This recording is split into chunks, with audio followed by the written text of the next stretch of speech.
Welcome back everybody to another episode of King Kruk Gaming. Today we're covering a war against Warlord. Really? Just one? It should be plural, like warlords? Whatever. Let's get into it. Subsi Hub Sudet Jengi Hamila by none other than Kubra Batul. And she's hitting this base with a drag bat zap attack. Sneakily with a sneaky goblin she cleared out an elixir collector to set up the funnel immediately. At 10 o'clock she dropped her ice golem followed by her royal champion. There's so much mystery and suspense as to how much value the royal champion will get. I hope she gets enough, otherwise she is fired. If she can take down the multi, it would be more than appreciated. And she drops the dragon on the storage to help clear it out. The king's at 11:30 starting out to clear out the trash buildings. And it looks like the royal champion was short of taking down the multi. She is so fired. And the loons and the dragons are on the map. And just like that, this attack has really picked up speed. She pops the warden's ability. And the troops are laughing at the scatter shot and the eagle as they are invincible to their attacks. The blimp is well protected as it's making its way to the town hall. And let us see its loons and baby dragons inside of the blimp. The barbarian is doing a good job cleaning out the outside buildings.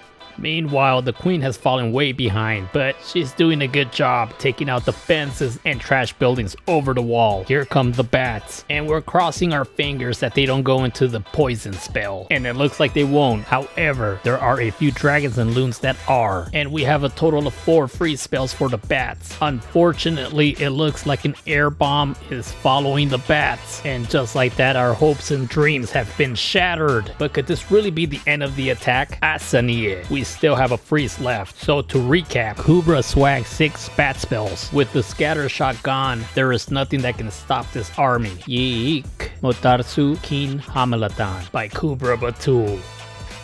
Up next is yours truly, King Kruk.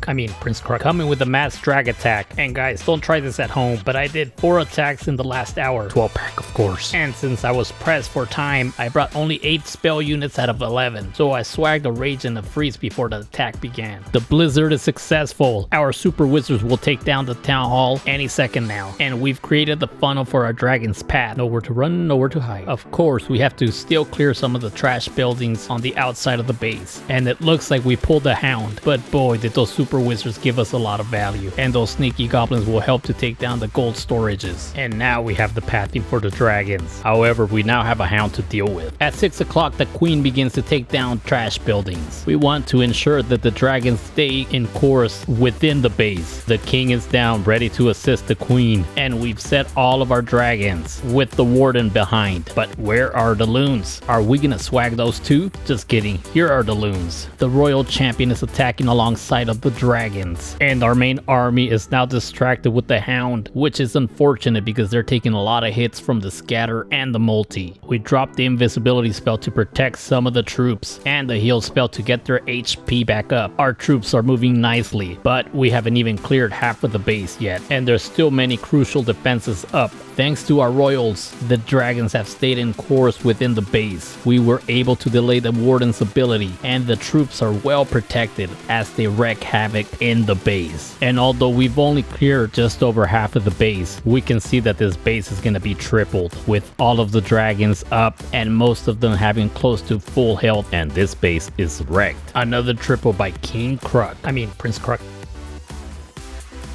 Up next, using the hybrid army, is Angel Q_Q. Right after using the Coco Loon, he sends his blimp from 130. And it looks like he wants to take out the multi. Nice landing, and the Yeets will take it out. Let's see how much more value they can give us. They also pulled the enemy CC, so it'll be nice for the queen to deal with them early. He's created a funnel so the queen will go right. And he's using a group of loons to take down the archer tower and the mortar. And here comes a super wall breaker. It looks like Angel wants to walk into the compartment where the scatter is, but his queen needs to deal with the enemy CC first. He drops his healers at an angle away from the air defense. As the queen deals with the CC, he took care of the army camp and the barrack using a single wizard to keep the queen in path towards the scatter. And at this point we can see that he has a pretty good pathing for his hybrid army from several locations. Let's see where he decides to drop them. How many of you guys are still using hybrid army? I know I'm not, but watching some of these attacks makes me reconsider. And the queen is finally targeting the scatter scatter. He'll have to rage her up just to speed up the process. And he drops his king at 12 o'clock on the army camp. And from 12:30 to 1:30 is where he'll set his hybrid army from. It's a much tighter pathing and better for the hybrids than if he had sent them from 5:30 and 4. The hybrid army is underway. I'm not sure what kind of value the Ice Golem provided for him, but at least it distracted the Grand Warden for a little bit. The hybrid army is taking down the second scatter, and so far he has not had to use a single spell. He'll need to take down the town hall with his queen. I mean, that would be the ideal scenario. Otherwise, he runs the potential risk of having the town hall melt away all of his troops. And this time around, the queen is smart and she does target the town hall. Angel still has a boatload of spells left in the bag, and his attack is looking pretty viable for a 3-star at this point. He freezes the town hall and the queen will take it down. There are no defenses that can stop this attack. And with this hybrid army, Angel Q_Q super triples this base. And with a slight touch of class,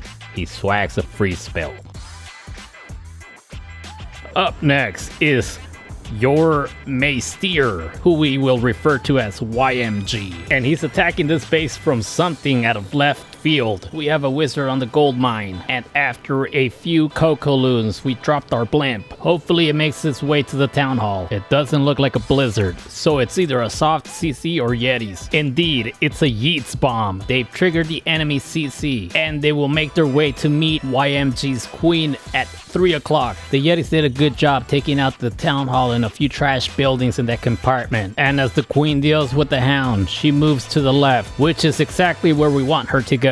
We still have 6 healers left to deploy. Will he drop them all on the queen for an infinite queen walk, or will she use it on the baby dragon for a baby dragon walk? The super wall breaker gives access to his queen, and she will take down the enemy royal champion with the help of a headhunter. We didn't get a baby dragon walk, but he did funnel a few trash buildings to keep the queen in course into the base. And here comes another super wall breaker, giving the queen access to more of the base. YM drops his royal champion, and she's gonna take out the compartment at 12 o'clock. She faces no immediate danger, so she should be good for a while. But what's this? YMG drops the healer for his royal champion. Hashtag double walk attack. He's very confident in spending so much of his army units on healers, because if there's any little mistake, there are no dragons, there are no loons or yeets that can come to save this attack. And at this point, there's still a lot of crucial defenses up. The warden has joined the queen in her pursuit of walking alone, but he's popped his ability and has helped the queen take down defenses as she's in the core of the base. The royal champion is taking out the defenses on the outside compartments of the base. We are just over 50% of the base eliminated, and we still yet to see the barbarian king. Never mind, he's at 7 o'clock tearing down trash buildings, and the super wall breaker gives him access to the multi. YMG has really broken down this base to its knees, and all we really have to worry about is the 2 multis and the scatter. Hopefully once the queen is done dancing, she can take care of that expo. Every day I'm shuffling. Both the royal champion and the king are attacking the multi, and all we have to worry about now is the scatter shot. And in the words of Nate Concretia, there's nothing to see here. This base is wrecked. Up next, coming with a queen charge Lalo, is Ja Rule. He sends a Coco Loon before his blimp. Damn, Ja's not playing around. Is he trying to get it to the town hall? No, he sets a rage over the eagle, and out of the blimp are yeets. They should be able to take down the eagle, the bomb tower, and it looks like they missed the royal champion. A single baby dragon is clearing out trash buildings at 3 o'clock. He is now joined by the queen. Ja's not wasting any time. He's starting out his queen charge. His queen is battling with a few headhunters and the hound. In the meantime, he's cleared out a pair of gold mines, so his queen is forced to go into the base. Unfortunately, the lava pups force his queen into an early ability. Nevertheless, Ja keeps his queen moving along. We need her to move left after the wizard tower, and she does. And she's making her way to a single. He should be able to clear out this compartment with a single freeze. The more spell units we can keep for the Lalo portion, the stronger this attack will be. He drops a jump spell, and he will be able to clear out a scatter and the town hall. His king is on the outside, taking out the fences and trash buildings to keep the queen in the base. We can see the best place for the Lalo to start is between 12 and 2. This is an amazing display of a queen charge. Big Jaw will take down the enemy royal champion as well. The Expos have locked onto his queen, all 4 of them. He may need to rage her because we really need her to take down the town hall. Here comes the Hound and the loons, and the Lalo is underway. Ja Rule has created a very nice pathing for his loons. However, it is not smooth sailing yet. There are still a lot of defenses his Lalo need to take down. We are just at the 50% mark. The remaining Infernos are set to single, so all he needs to worry about are the scatter shots and the wizard tower. His loons are also facing a little resistance from the sweeper, but his royal champion takes it down. He's already popped his warden's ability, and we're out of spells and loons, so we'll need the heroes to do a little bit of heavy lifting to assist the loons. The only defense we need to be concerned with is the last wizard tower, which goes down, and it's a jaw triple for Ja Rule. Closing things up is social numerology. He's attacking a ring base with E-Drags, trying an old school method. He's creating funnels using boulders. Let's see if the boulder at 4 o'clock can take down the air defense, since the builder is fixing the damage.